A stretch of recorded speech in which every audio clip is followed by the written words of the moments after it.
घर के जो ज्येष्ठ पुत्र होते हैं, माँ को अपने बड़े पुत्र का नाम भी नहीं लेना चाहिए। अगर घर में माँ अपने बड़े पुत्र का नाम लेती है तो वो बेटा सदैव दुखी रहता है। आपने अपने घर में देखा होगा, बड़े पुत्र ज्येष्ठ पुत्र का मतलब सबसे बड़ा हो, लेकिन आपके घर में सबसे बड़ी बेटी है और उसके बाद में बेटा हो तो वो ज्येष्ठ नहीं माना जाएगा। लेकिन सबसे बड़े पुत्र हुआ है, ज्येष्ठ पुत्र हैं, उसके बाद में अन्य पुत्र हैं, बेटियां हैं, तो बेटा सबसे बड़ा हो जाता है। कभी भी अपने ज्येष्ठ पुत्र का नाम लेकर के बुलाना नहीं चाहिए।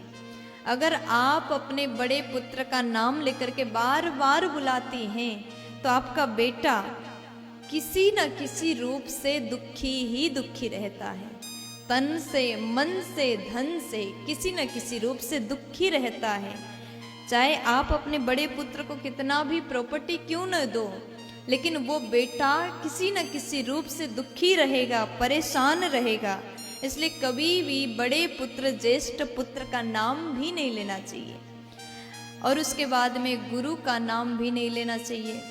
कई लोग कहते हैं हमारे गुरुजी वृंदावन के हैं, और वृंदावन में कौन से गुरुजी, तो नाम बताते, ये वाले गुरुजी, ये महाराज जी, वो महाराज जी।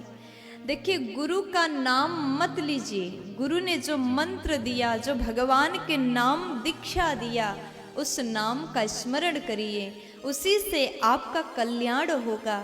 हमने जो अभी निवेदन किया, ये जो 3 बातें हैं आपके लिए अति उपयोगी हैं। ये 3 बातें अपने जीवन में याद रखिएगा, कभी भी आप दुखी नहीं होंगे। अपने पति का नाम, ज्येष्ठ पुत्र का नाम और गुरु का नाम कभी भी, घर के जो ज्येष्ठ पुत्र होते हैं, माँ को अपने बड़े पुत्र का नाम भी नहीं लेना चाहिए। अगर घर में माँ अपने बड़े पुत्र का नाम लेती है तो वो बेटा सदैव दुखी रहता है। आपने अपने घर में देखा होगा, बड़े पुत्र ज्येष्ठ पुत्र का मतलब सबसे बड़ा हो, लेकिन आपके घर में सबसे बड़ी बेटी है और उसके बाद में बेटा हो तो वो ज्येष्ठ नहीं माना जाएगा। लेकिन सबसे बड़े पुत्र हुआ है, ज्येष्ठ पुत्र हैं, उसके बाद में अन्य पुत्र हैं, बेटियां हैं, तो बेटा सबसे बड़ा हो जाता है। कभी भी अपने ज्येष्ठ पुत्र का नाम लेकर के बुलाना नहीं चाहिए।